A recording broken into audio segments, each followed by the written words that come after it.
This video will focus on the mandatory policy. As we will see, there are several types of mandatory policy. First, I will give a general definition of the notion of mandatory policy.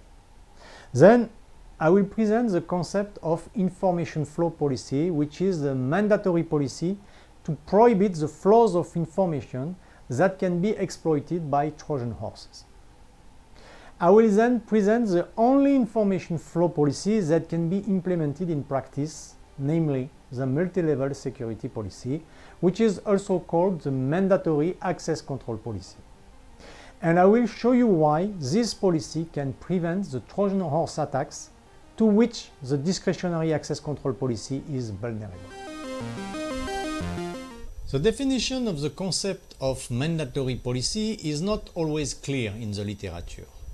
In this course, we will consider a security policy to be mandatory if, first, it cannot be modified by users, unlike the DAC policy, where users define the security policy for their files, and second, the security policy applies even to the administrator.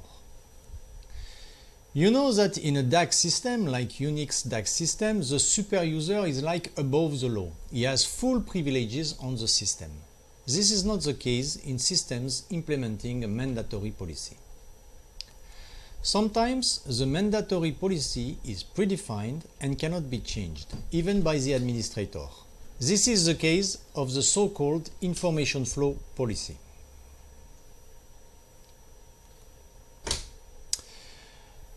I will now gradually define this information flow policy. Let's first come back to the notion of subject. You know that a subject is a user or a process. All security policies, whether they are DAC policies or mandatory policies, implicitly make certain assumptions about subjects. Assumptions about users are different from assumptions about processes. So, with respect to users first. Users will not deliberately disclose or corrupt information to which they have legitimate access. That is, they are assumed to be trusted with respect to information to which they have legitimate access. On the contrary, users may potentially attempt to access objects to which they do not have authorization. These are the two assumptions we make about users. What about processes? As far as processes are concerned, we make the following two assumptions. Only processes that implement security mechanisms are reliable and free of vulnerabilities and malware. All other processes are potentially compromised, that is, infected with malware.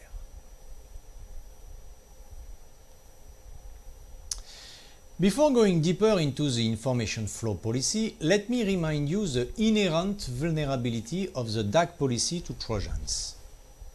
Consider a Trojan running on behalf of a user. The Trojan could, without the user's knowledge, transmit the content of a sensitive file over the internet to an unauthorized person. We know that the DAC policy is inherently vulnerable to this type of basic Trojan copying sensitive information. And please refer to the video on DAC systems if you need more detail. Since the user has the right to read the sensitive file, so does the Trojan. And since the user has the right to access the internet, so does the Trojan. In fact, it has been known since early 70s that the DAC policy is vulnerable to Trojans. The information flow policy can be a solution to that problem, because the information flow policy aims at prohibiting information flows that can be exploited by Trojans. If you read the literature on the information flow policy, you will learn that there are several types of information flow policy. For example, you will read about the so-called non-interference security policy. From a theoretical point of view, this non-interference security policy provides a high level of security. However, this policy is difficult to implement in practice, which is why I will not talk about it. In fact, the only information flow policy that can be implemented is the multi-level security policy.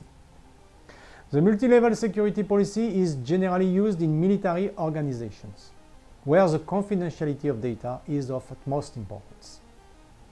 The security policy, as we will see, can prevent Trojans from disclosing sensitive data using read and write operations. The multi-level security policy was developed by military and intelligence communities. It is the most famous information flow security policy. As we will see later in this course, it's possible to define a specific type of multi-level security policy that protects the integrity of data.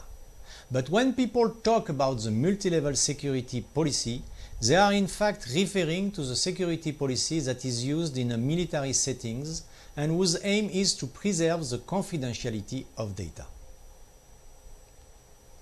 In the framework of the multi-level security policy, each user receives a confidentiality level, which is called the clearance level of the user.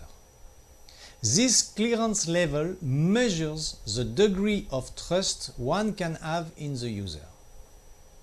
This clearance level will be inherited by every process created by the user. Each object receives a confidentiality level which is called the classification level of the object. There is only one security administrator. His task is to distribute clearance levels to users and assign classification levels to the data.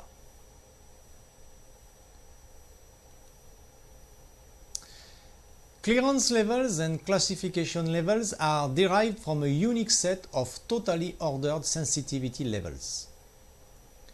For example, this is a set of totally ordered sensitivity levels: unclassified, confidential, secret, top secret. Top secret is said to dominate all other levels. Secret dominates confidential and unclassified, and confidential dominates unclassified. Later in this video, we will see the case of security levels which are partially ordered. The multi-level security policy is mandatory and is very easy to express. The objective of this security policy is to ensure that the confidentiality of data is preserved. Basically, it says that only upward information flows or information flows at a constant sensitivity level are authorized. For example, information flow from a high-level process to a low-level file is forbidden. Information flow from a high-level process to a low-level process is forbidden. On the contrary, information flow from a low-level process to a high-level process is authorized. And information flow from a low-level object to a high-level process is authorized. And of course, information flows between entities, processes or objects of the same sensitivity level are authorized. Now, how can we implement this policy? Well, implementing it is not straightforward because there are many possibilities for the information to flow. The information can flow through read and write operations, of course, but not only. As we will see later in this video, the information can flow through the so-called covert channels.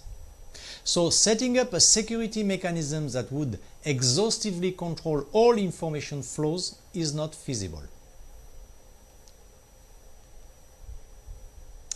However, regarding the read and write operations, Bell and Lapadula have showed that the two following properties are necessary, but not sufficient, to enforce the multi-level security policy.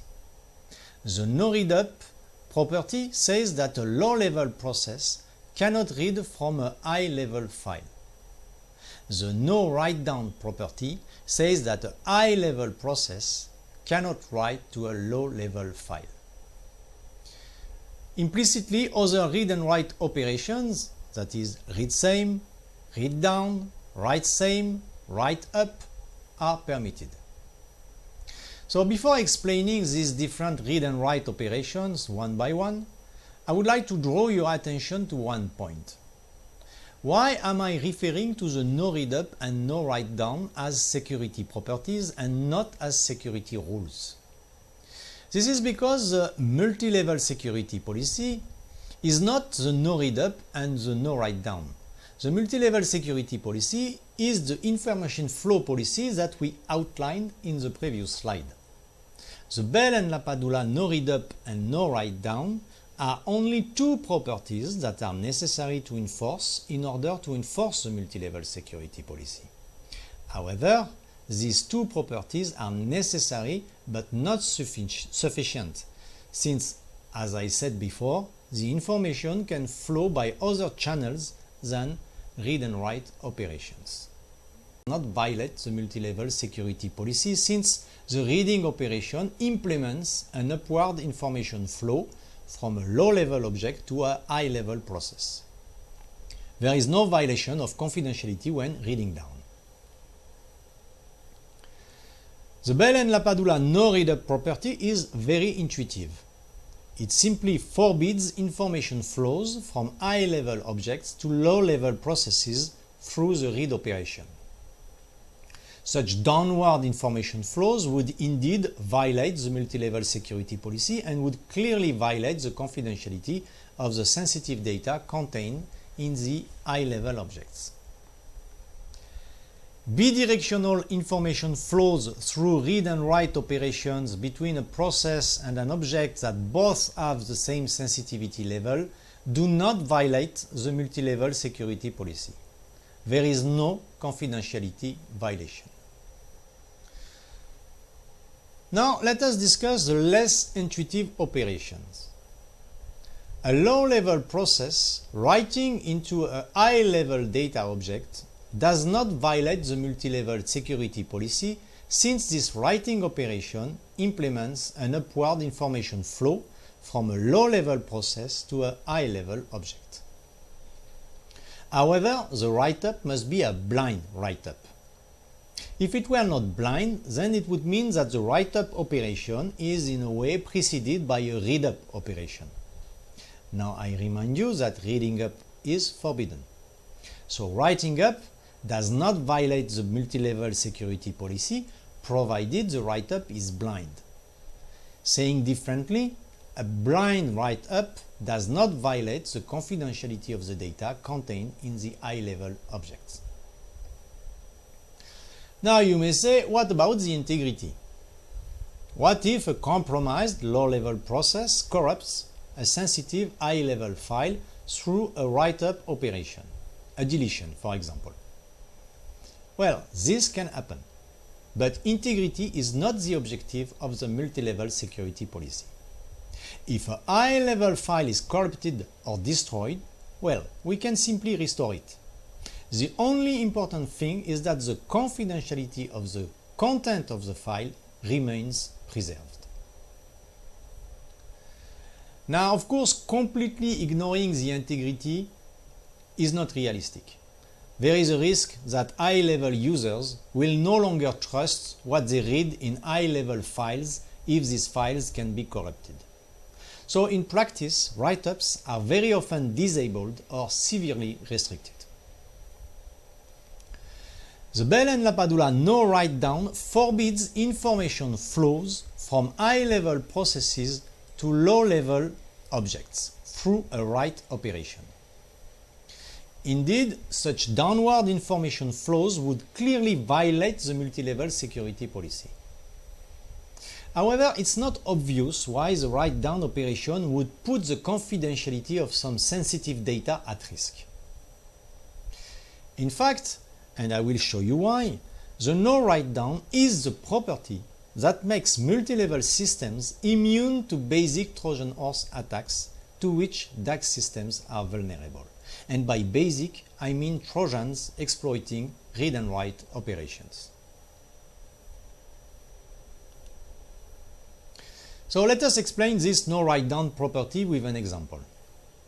Let us consider this configuration where there is a secret user, an unclassified user, a secret file containing sensitive data, and an unclassified file. Assume the secret user has created a process which is in fact a Trojan. This Trojan inherits the clearance level of the user, so this Trojan is a secret process. So it has the right to read the secret file. If write-down operations are permitted, then the Trojan can simply write the sensitive data it has read into the unclassified file without the secret user's knowledge. And the unclassified user has no access to the sensitive data. In fact, the sensitive data has been declassified in a way without the secret user's knowledge. So this is exactly the same example as before, but now the Bell and LaPadula no write-down property is enforced. There is no way the Trojan can copy sensitive data from the secret file to the unclassified file. This example shows you that the no write-down property makes multi-level system immune to this kind of Trojans. I'm not saying that the multi-level system is completely protected against Trojans, since a Trojan can disclose sensitive data through channels other than write operations. But at least this type of basic Trojan copying information is ineffective in a multi-level system.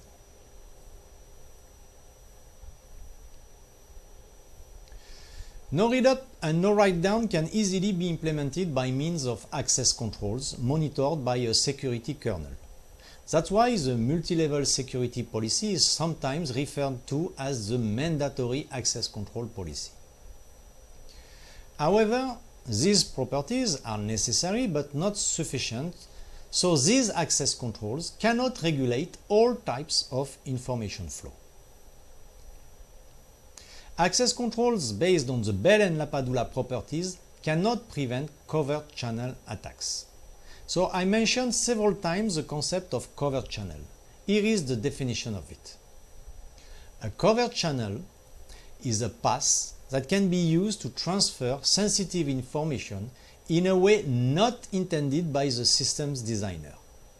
And the not intended by the system's designer is the main problem. This means that covert channels exist because of some system implementation issues.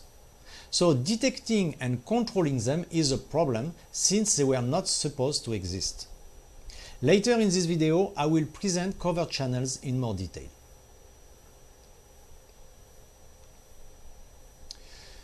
So I hope you have understood why we need the no write-down property. Now you might think that from an operational point of view, a system preventing high-level users from producing low-level data is not a realistic system. It's true that high-level users sometimes need to produce low-level data. So how can we allow high-level users to produce low-level data? I said previously that a process inherits the clearance level of the user who created the process. In fact, this is not true.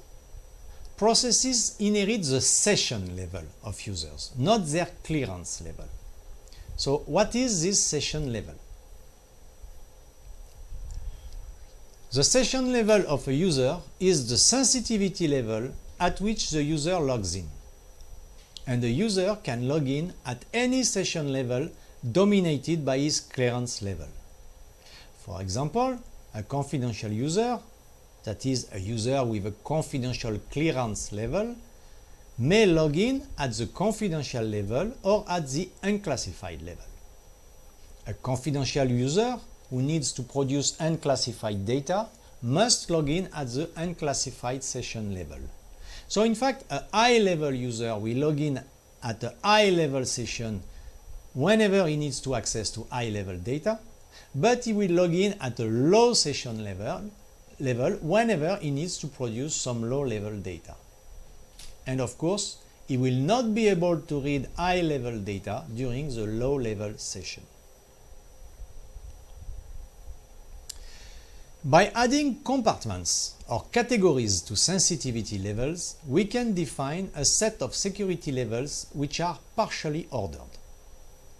Each security level is a pair consisting of a sensitivity level and a set of categories. And we shall say that security level L2 C2 dominates security level L1 C1 if and only if L1 is dominated by L2 and C1 is included in C2. Consequently, clearance and classification levels become security levels.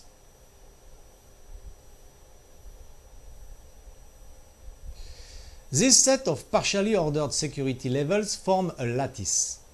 In this figure, each arrow reads dominate. So you can see that the top node is the highest security level. It dominates all other security levels. It corresponds to the top secret sensitivity level and the two compartments, nuclear and NATO. The bottom node is the lowest security level. It is dominated by all other nodes and corresponds to the sensitivity level unclassified and an empty set of compartments. Some security levels cannot be compared with each other, for example, the top secret nuclear and top secret NATO security levels.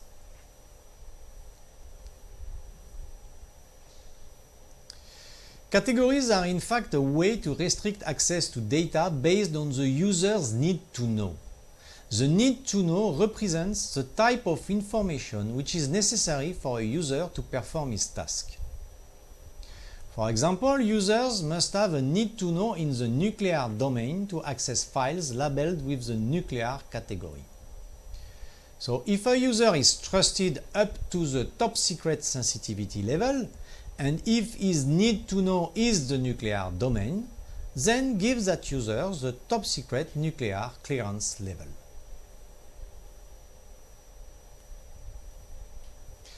Since some security levels cannot be compared with each other, we must slightly modify the multi-level information flow policy as follows.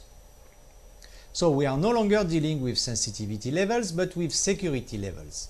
The information flow policy says that only upward information flows or information flows at the same security level are permitted. All other information flows are prohibited, including information flows between levels that are incomparable. If you refer to the lattice we have seen before, this means that information flows must follow the arrows.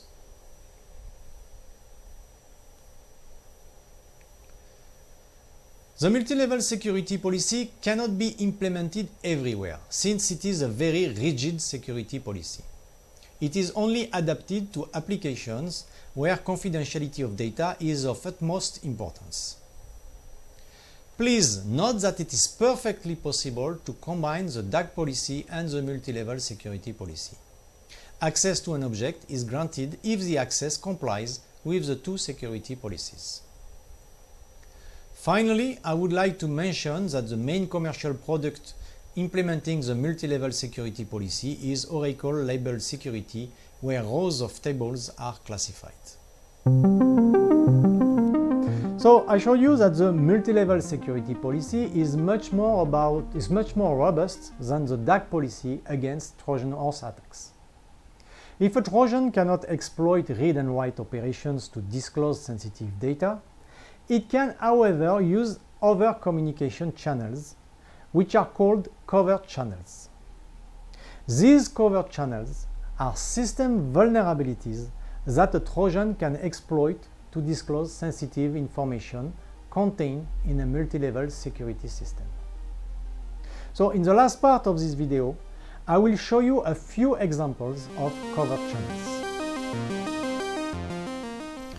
A covert channel is a path that can be used to transfer sensitive information in a way not intended by the system's designer. So a covert channel is a kind of system vulnerability. It is related to the implementation of the system most of the time. There are several types of covert channels attacks. Here I listed the main ones. A storage covert channel attack communicates by modifying a storage location. A timing covert channel attack communicates by modifying its execution time. An inference covert channel attack uses publicly known data to deduce sensitive data. So let's see an example of each type of covert channel attack. First, the storage covert channel attack. So imagine a Trojan running at top secret level and reading sensitive data about possible plane bombing. The Trojan horse cannot write sensitive data to an unclassified file because of the no write down restriction. The Trojan horse was simply designed to activate the hard drive by writing to a top secret temporary storage area if bombing is planned. The Trojan was designed to do this simply because activation of the hard disk can be monitored by the spy. The vulnerability lies in the fact that the activity on the hard drive can be monitored. This creates a covert channel that can be exploited for the illegitimate transmission of sensitive data.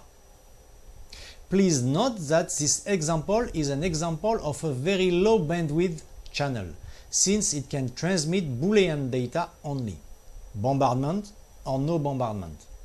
Bombardment corresponding to the activation of the hard drive, no bombardment corresponding to the non-activation of the hard drive.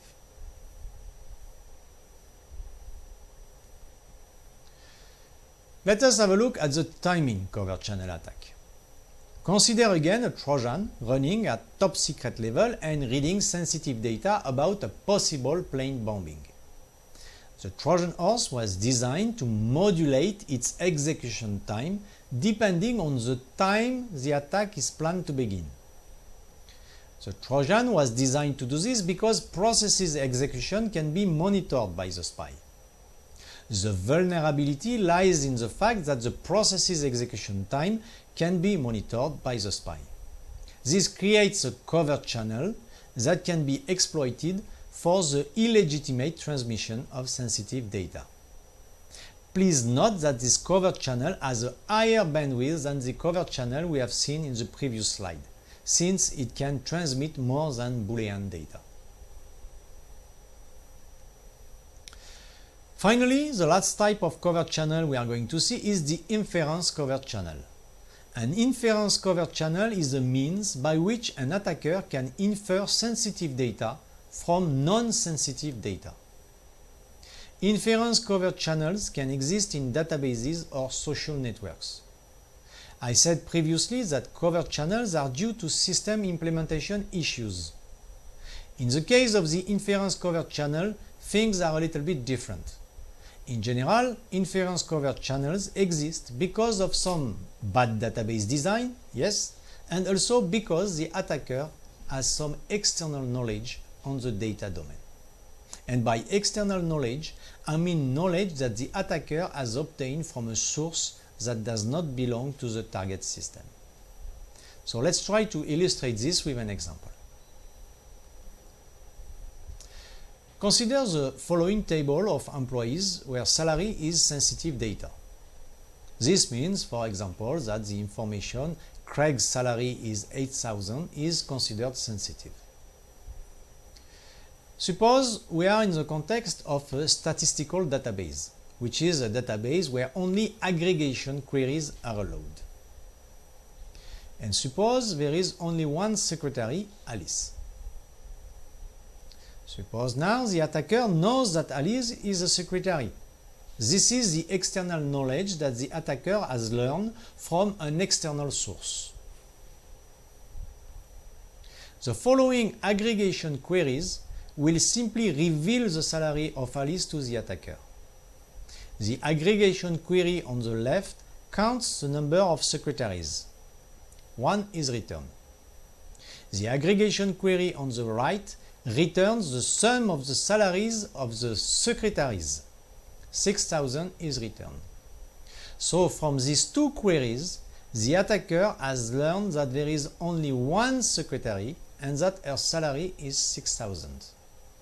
Since the attacker knows that Alice is a secretary, this is the external knowledge of the attacker has deduced that the salary of Alice is 6,000.